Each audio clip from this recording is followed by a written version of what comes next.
You're watching MMA with Yac&J right here on BrawlersTV.com. I'm the Yak Man, Ron Yacovetti. Joining me as always, my co-host, Mr. Randy J. What's going on? And we're very lucky today. We're being joined by a guy you've seen as host of The Human Weapon.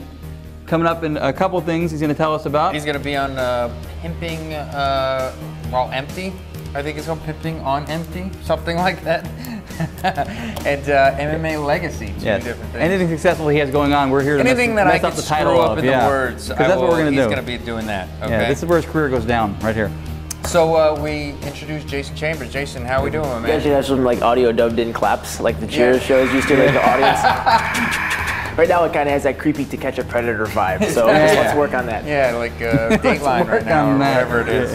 Like, I'm 14 right now. So you knew she was 11. just have a seat. Come have a cookie. Just have exactly how it was here. David's good. Just have a seat. Yeah, have a cookie. He always offers a cookie for some reason. Yeah, it's psychological. It depends on, you go for the black cookie or the white cookie. That's it's like the Matrix. It's exactly what it is. That's the dream you want to wake up quick. Everything good? Everything's good. So you got things going on. You just finished a fight. You got movies happening. What's up? So far so good. Yeah, I just had my first fight in Chicago at the Total Fight Challenge, September 20th. I hadn't fought in almost over a year and a half since the Human Weapon show picked up. So I really wanted to see how that Taekwondo works in the ring. And did you learn a lot from that show? Yeah, I learned that you can get malaria overseas. So I decided that, it was fun. Do we even ask you how you got that? Malaria? Yeah, you know what, it was totally... It wasn't from cookies. No, it wasn't cookies. It was totally haphazard. I was actually in Japan to fight in Deep, and I was on MMA TV on the Underground forums, and I saw a link to a website that was looking for something vague about a host that can do martial arts but be competitive at it and have good camera presence. So I just forwarded it to my agent. I was like, what is this? Because it looks kind of like so generic, and they got some info on it and they tried to say, forget it, don't do it. So a week later, Drew Fickett is staying at my house. He's like, hey, I found this thing. I'm going to submit a tape before I go. It's called Human Weapon. He goes, yeah. So and who's better than Drew Fickett to be on a show like that? Holy crap.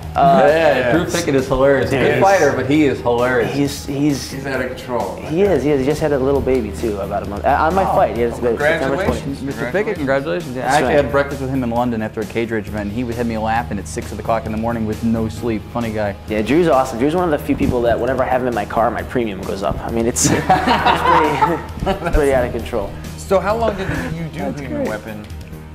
We shot the pilot, actually. I'm just going back. So I went to the audition and just booked like a regular job. But I went to we did the pilot in Thailand, and then we didn't hear anything for like 8 months. They cut the pilot, and they brought it to the network, and everybody loved it, but they had to recut it and do all this stuff. And then I was about 7 months later, and then they called us, and they're like, hey, so you want to come to Tennessee, which is where the production studios was located, and went down there. And they're like, yeah, they want to order 13 episodes, but we had to kind of crank them out really quick. We had to do we were overseas for a month at a time, back for 2 weeks, overseas for a month.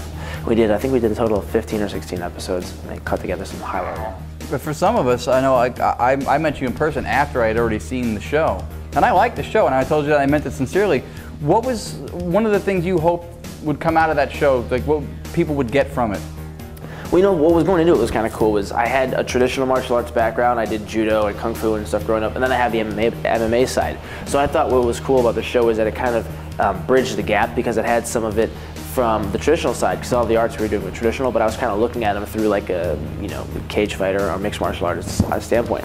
One of the things I thought was cool is that it kind of opened my eyes to what martial arts is on a grander scale, because doing MMA we've seen the sport refined, so we kind of get into the mind frame that okay, now we know what the best of everything is, and it is the best. I mean, Muythai probably is the best, judo is probably good, wrestling is probably the best for takedowns, but it's within like those certain parameters. So when I went to like Israel and stuff, and we did Krav Maga, and it make you think about, oh wow, yeah, that's how you can deal with two people, or having to protect you and get this guy out of this room. And how to fight a dog. Or how to fight a dog. We fought a lot. I fought a few dogs out here. This is LA, man. You can go to the clubs, couple drinks. No, I mean, the funny thing is that everybody knows you now as a mixed martial arts person. But you didn't originally start. No, we pulled the wool over their eyes, didn't we? No. No, I'm saying, you didn't come out to LA to originally be known as a mixed martial artist. No, I wanted to do adult films. That's nice. No, I really did. Did you really? No. I was